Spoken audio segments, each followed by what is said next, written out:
Hey everybody, Dirili here. Thank you so much for joining me for another episode of Collar X Malice along Aiji Yanagi's route. So in the first episode, we kind of got this prequel stuff. That was a scene of the guys pretty much meeting all together for the first time, where it's like they were in pairs, but now they're a foursome. So now we're just going through the game and making the major choices like before, I think, so we'll be doing some skipping again. So first off, of course, we don't report it because we don't want to die right away. And then we lie to my poor darling Shiraishi. Accuse Sasuke of not caring if I die. With Enomoto, I understand. And is working for the SP hard. And that takes us out of the common route. Oh, we actually have a new part here already. I studied the overview of the X-Day crimes in detail, heaving a sigh when I was finished. That's a pretty massive overview. Again, I was struck by the crime's complexity. The people who put that collar on me told me to investigate X-Day. I had no idea why they'd make such a request. They sent notices to Yanagi's group and want me to work with them. That much I know. But what was the point? What could we find out that the police hadn't already uncovered? I don't feel like I'll be much help there. After all, I was still a rookie. I hadn't yet completed my first year on the job. Oh, I didn't know I was that green. Yanagi's team investigations were both giving it their all just to glean basic details. Yet, we don't even know what the criminals want. Their goal. Right, their goal. The ghastliness and the confounding nature of the X-Day killings was bewildering, but they weren't isolated incidents. They were an organized series of crimes. Whether or not there were multiple criminals, the crimes all had to have a common goal. There are vague theories about Adonis being anti-government or attempting a coup, but it didn't feel like it was something that's simple to me. All of the crimes have been part of a countdown. These crimes were the setup moves that were leading to the checkmate, which is X-Day. In other words, the moves wouldn't make sense without knowing their underlying motives. I need to collect my thoughts a bit more. I was confused from thinking about all the previous incidents at once. Unless I approached this from a different angle, I'd overlook something important. While I was deep in thought, my phone beeped. Yanagi, is that you? Did you make it home safely? It was a text from Yanagi. That's right, we did exchange contact info. Is he worried about me? That thought put a little bit of warmth in my heart. I'm alright, nothing worth mentioning happened. Did Okazaki say anything? Okazaki? They must be really wary of leaking intel to him. I didn't tell him about the collar. Okazaki seems to know a lot about all of you in the office, though. What did he say? He said that you're definitely the father out of everyone at the office. Lead with that. I typed out a message as I recalled what Okazaki said in our conversation. I stopped short of sending the message. There we go, think first. He must really be worried about something. I could imagine it. I'm taking a much more detective sort of mindset in this. Okazaki acted differently than most people, and that part of him was pretty disarming. Oh, he replied. I was a little excited to see how Yanagi would react to my message. I did type that then? I thought it said I paused. I guess I actually did send it, sorry. I'm not nearly enough to have 3 sons in their 20s.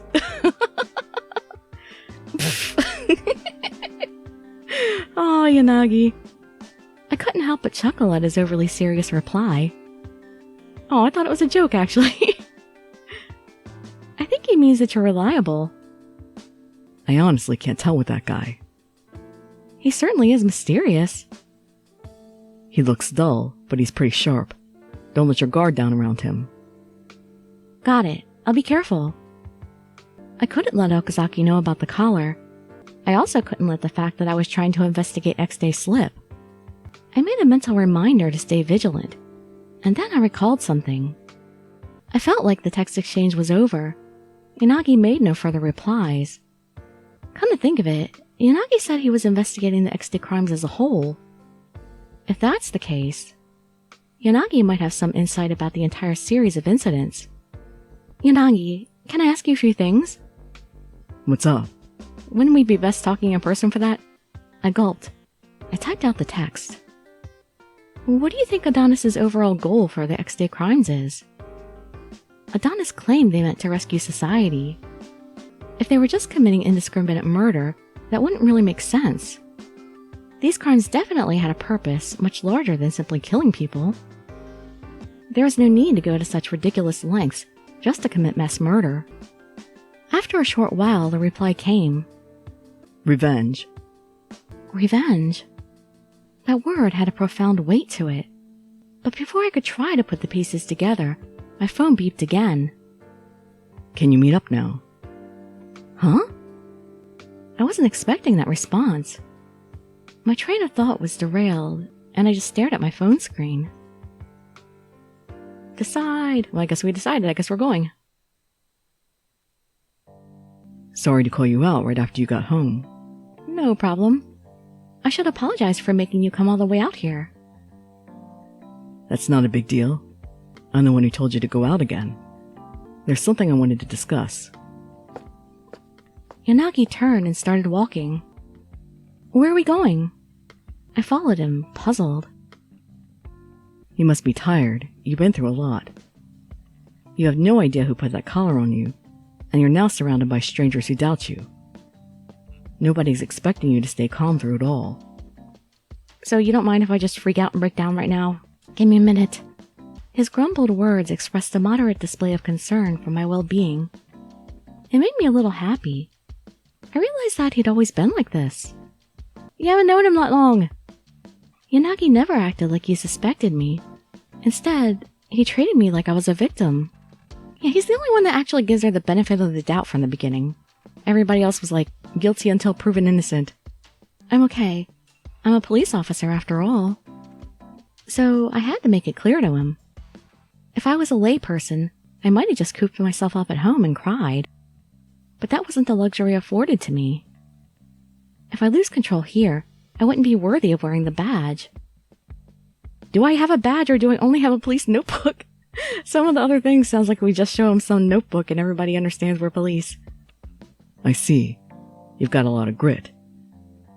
Yanagi glanced over at me, his expression softening. It was wrong of me to assume that about you without knowing how you felt. Please don't apologize. I know I don't have any choice but to push on, but I'd be lying if I said I wasn't scared. It's true that this situation is chaotic, and I understand why Sasazaka and the others would suspect me. But there's something I haven't figured out. What is it?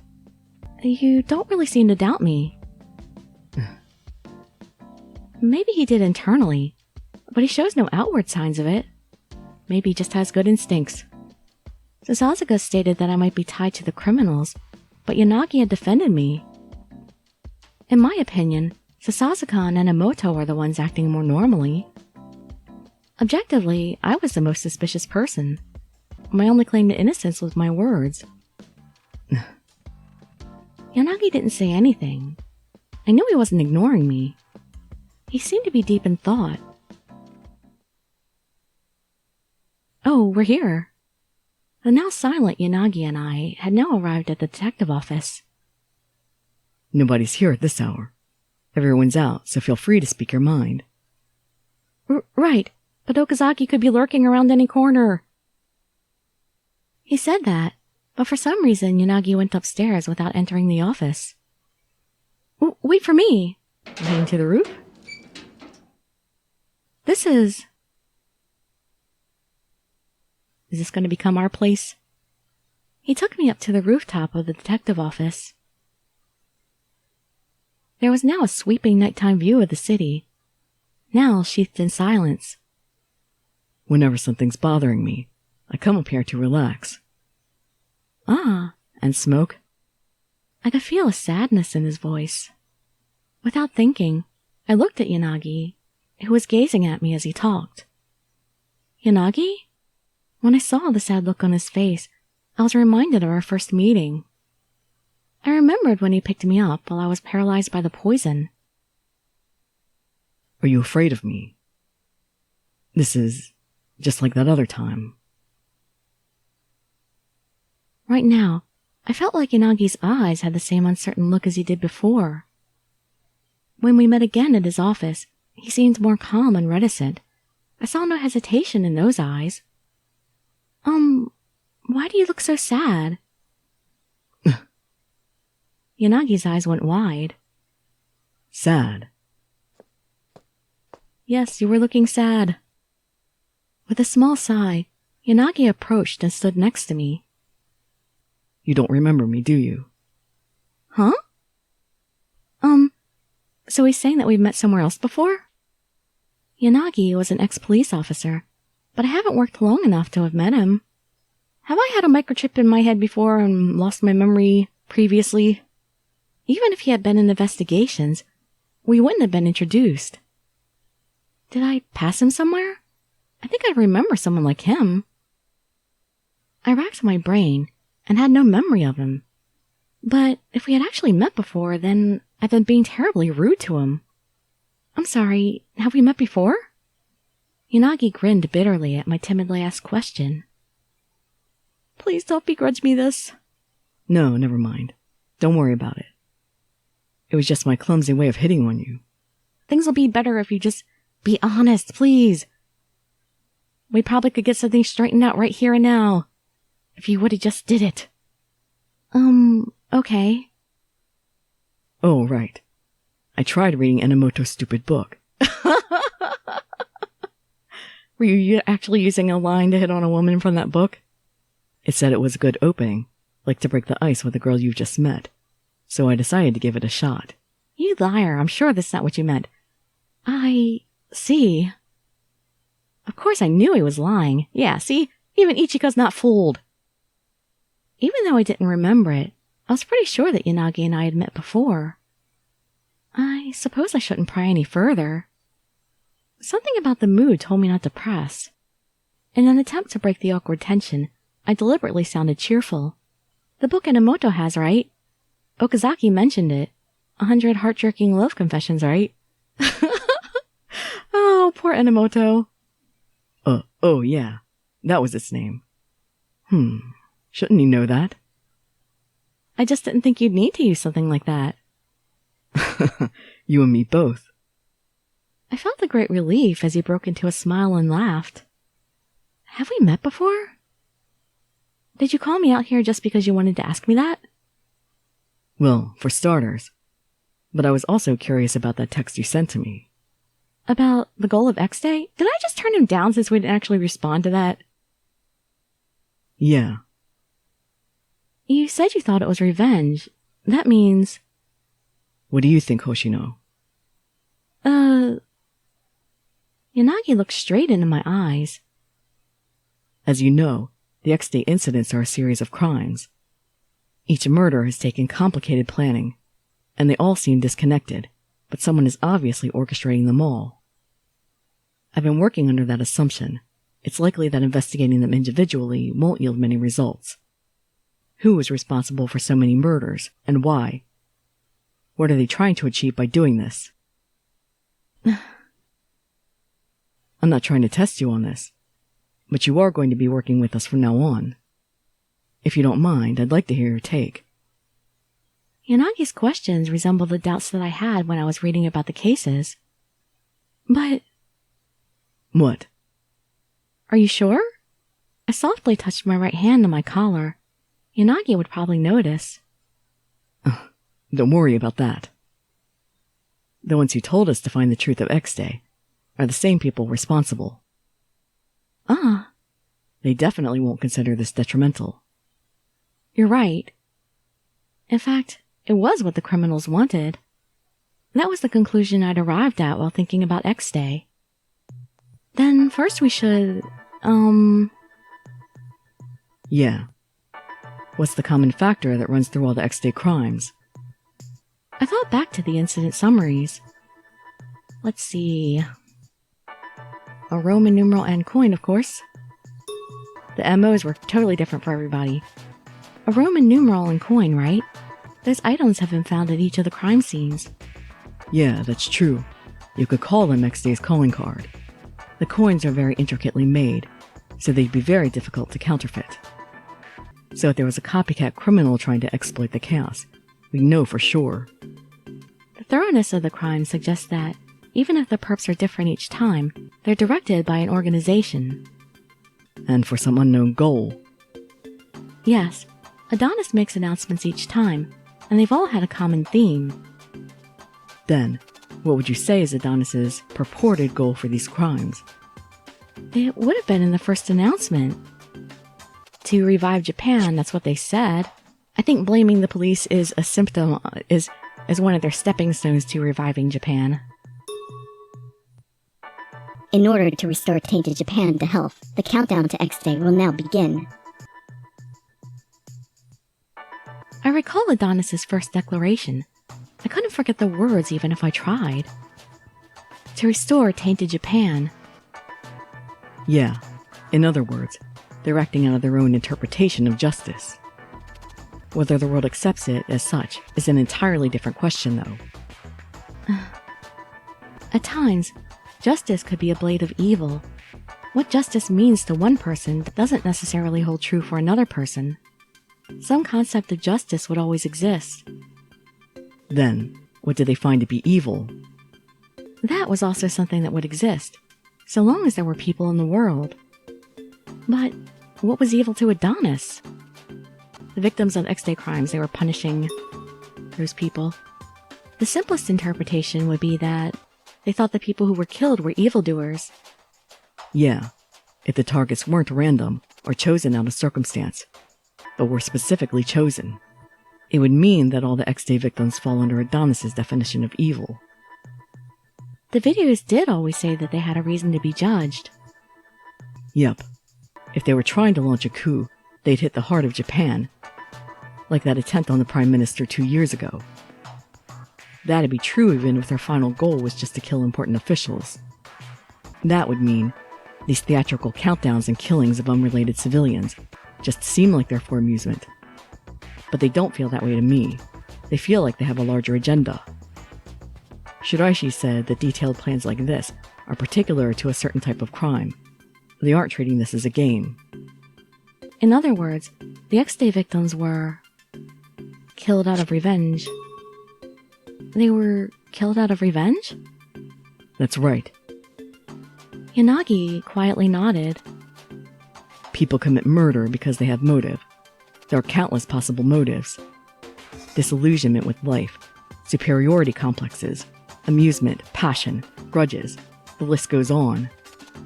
Among the many motives for murder, revenge is the cause a disproportionate amount of the time. Right. And the motive that the public is most willing to believe is revenge. This is just conjecture for now. We've never heard it directly from the criminals, so this is just speculation. However, Adonis has often mentioned that they are judging sinners. Then, in the past, what common sins had the X-Day victims all committed? There's the rub. We don't know for certain whether these terrorists are merely playing God, or whether they're taking vengeance. But we might make progress by investigating people who would have grudges against the X-Day victims.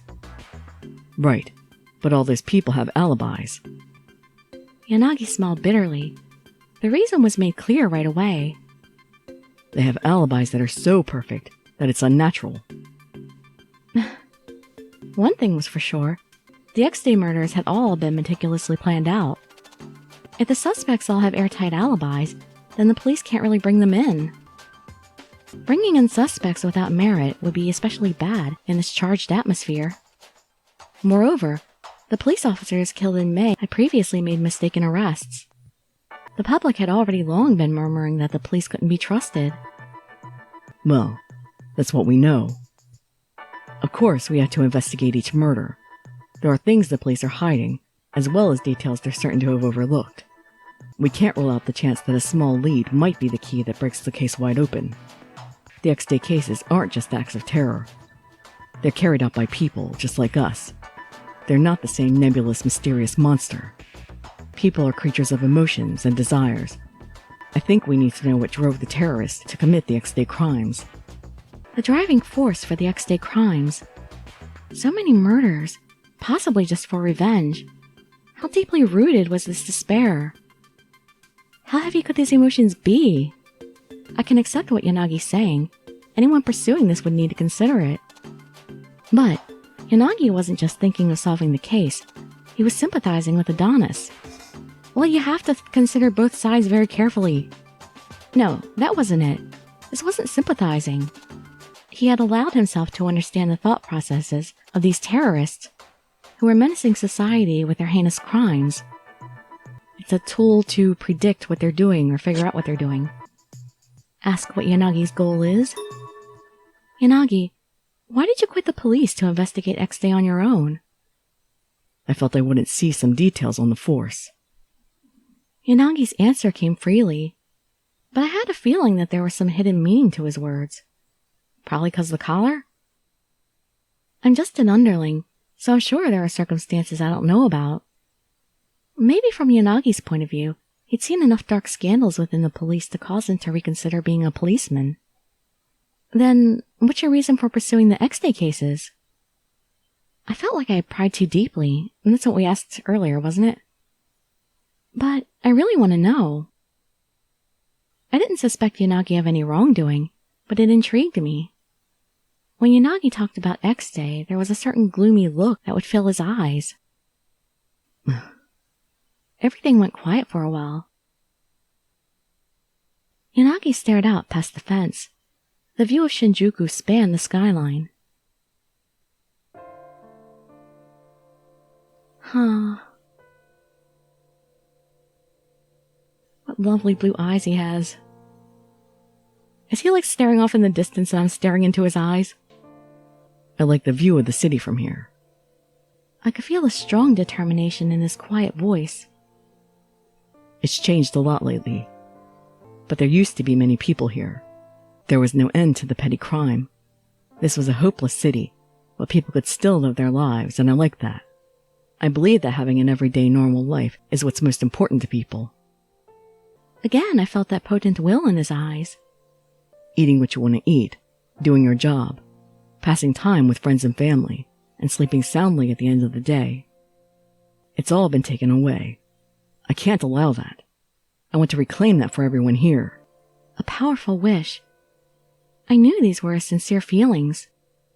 Thank you, and I apologize for prying. What are you apologizing for? Yanagi smiled faintly.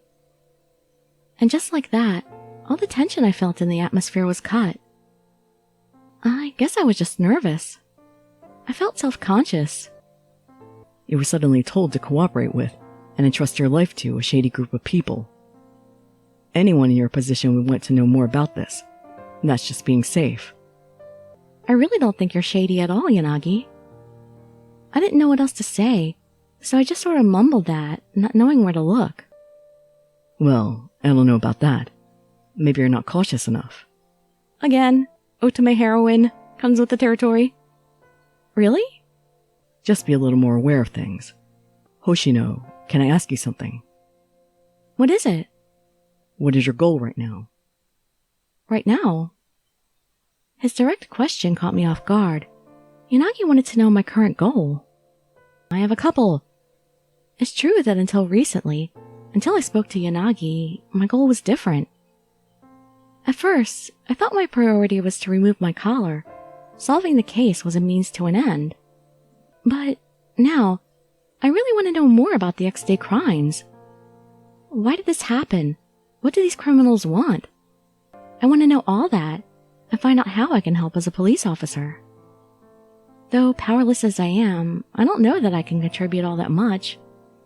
Even as a police officer, there was only so much I could do as a rookie. Moreover, I still had this collar on my neck. Regardless of my intent, I was obviously connected to the criminals, and I could be a liability for Yanagi's group. At least, I don't want to weigh them down. You know, I wonder why they don't write notes to each other more often with Ichika because of the collar, since it can't see, it can only hear. Eh? Don't treat me like a kid. Something conked me on the head. I was surprised to see that it was a hand. I looked up to see Yanagi gently smiling down at me. Power isn't what you need to solve cases like these. Even though you were thrown into the middle of this, you can bet that you'll stand on your own. You're plenty strong, Don't beat yourself up. Yanagi. His words gradually seeped into my heart. They encouraged me. I'm certain that we'll uncover everything about these crimes and help you get rid of that collar. You'll be helping us a lot. Okay. I had to do what I could, one thing at a time. I told myself that. I don't think it'll be easy to trust us, but none of us in the group are bad guys. Probably. Yeah, you don't know that for sure. Yanagi looked away after his minor insult. Well, they do all have their quirks. All of us are working desperately. I can assure you of that. It may be kind of hard and troublesome for you, but try to stick with us for the long haul. He naturally smiled as he continued. You know, you really are like everyone's dad. Don't say that! Give me a break. That really seemed to bother him, so I couldn't help but laugh. There's a part of him that's blunt, and he's a man of few words, but he seems like a good person. With that thought on my mind, I looked out past the fence. For a while, the two of us stood and watched Shinjuku bathed in the darkness. I thought we were just looking at the city lights. December 7th, 11:30 a.m. The next day, I was on call during my lunch break, and I could be summoned at any time. Before I could eat, I should go see Sakuragawa in forensics. Or you could go eat with her. Let's see, she is in forensics. I took a deep breath in front of the door to forensics and knocked. Excuse me. I opened the door and spoke to a man sitting just beyond it. Good afternoon. I'm Michiko Hoshino from the SRCPO local office. Is Kotoho Sakuragawa in? Wait, can I skip this? Yeah, okay, we can skip some. And now new stuff. I recall the conversation I had with Yanagi. I like the view of the city from here. It's changed a lot lately, but there used to be many people here. I believe that having an everyday normal life is what's most important to people. It's all been taken away. I can't allow that. I want to reclaim that for everyone here. I feel the same way. I wanted to eliminate suffering and sadness for as many people as I could. I thought I'd provide help through SRCPO. My feelings still hadn't changed. Even if I lose my job and I'm not part of the police force anymore, I want to do everything that I can possibly do to protect this city. I clearly stated my convictions. Sakuragawa stood with a look of pure amazement on her face. If that's as devoted as you are to this cause, then nothing I say will matter. Despite her words, she was far calmer than she was before. Okay, I'll do what I can to help you. Besides, I promised Sasuke. Thank you so much. Well, I say that, but I can't actually help you all that much. Don't be upset if all I can do is offer you advice. Okay. If this blows back on me, I'm not going to lift a finger to help you out. Of course, I would never do anything that would draw suspicion on you. Fine then. Come to me if you need anything. If I have the time, I'll try and help you out. And thus begins a beautiful relationship. Sakuragawa sighed and directed a faint smile over my way. I bowed to her. Thank you again. Enough, that's going too far. I'm glad she seems like she's a good person. I was nervous because I didn't know who I could rely on within the station. It was very heartening to gain an ally. The rest is up to me. I have to be sure to avoid causing any trouble for Sakuragawa.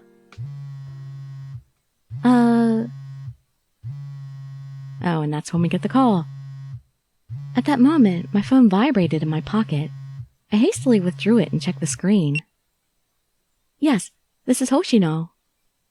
Hoshino, something's happened. We got a victim. Sounds like the residential area's been hit. It's pandemonium over there. SRCPO has been called in for support. Get over there right away. Yes, sir. I hung up the phone and saw Sakuragawa running for the rooftop exit. I was sure she had orders to move out too. I have to hurry. I put my phone away and started running. Yeah, I don't know why they have such long shared scenes that are unskippable in this. It's like, those are the exact same words that I got in, Kay's route and probably a couple other ones, but you still can't skip them. Alright, so we're gonna stop there because that seems like a good spot to stop. I cannot wait to get down to the core of things.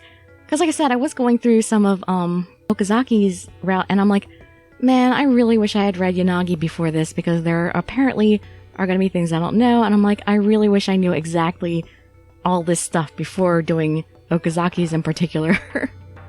I mean, really, after Shiraishi's route, I was like, man, I wish I had done Yanagi before Shiraishi, but oh well. Too late. Can't undo that. Well, anyway, hope to see you tomorrow for some more along this line. And I'd be so grateful for any likes, comments, subscriptions, or shares with your friends to show some support. Thank you so much for joining me, and I wish you all health, happiness, and safety. Dirili signing out. Bye bye, everybody.